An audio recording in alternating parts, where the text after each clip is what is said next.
Hello दोस्तों, अस्सलाम वालेकुम। कैसे हैं नाजरीन? अल्हम्दुलिल्लाह आप अच्छे होंगे, खैरियत से होंगे।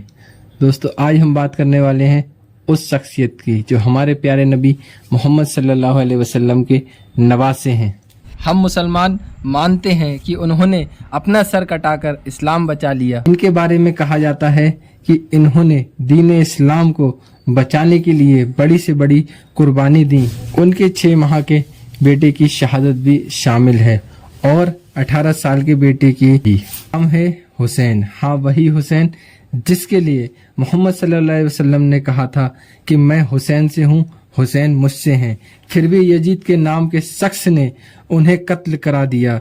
कहा जाता है कि यजीद चाहता था कि मेरी बात मानी जाए। सुन्नी मुसलमान के 4 खलीफा और शिया मुस्लिम के पहले इमाम हजरत अली के दूसरे बेटे हुसैन। पहले बेटे का नाम हसन, पैगंबर मोहम्मद साहब की बेटी फातिमा की माँ यानी पैगंबर मोहम्मद साहब हसन के नाना। हुसैन को शिया मुस्लिम अपना तीसरा इमाम मानते थे। पहले इमाम हजरत अली, दूसरे हसन, इनके बाद आते हैं हुसैन।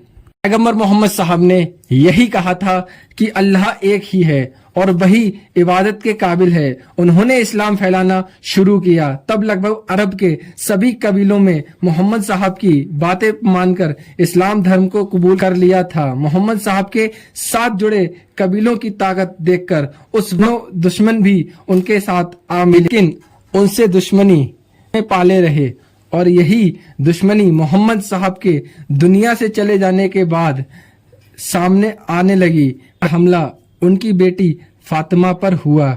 जब उनके घर पर हमला किया गया तो घर का दरवाजा टूटकर उनकी बेटी फातिमा जहरा पर गिरा और उनके जख्म ऐसे हुए कि 28 अगस्त 632 में वो इस दुनिया से रुखसत हो गईं।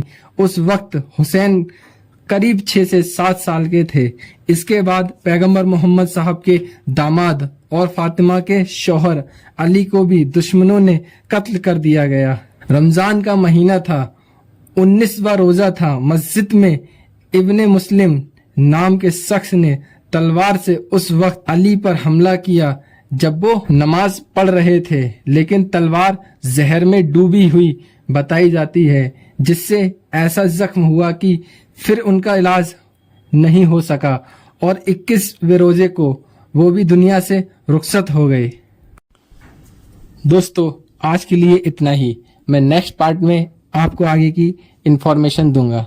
तब तक के लिए अल्लाह हाफिज।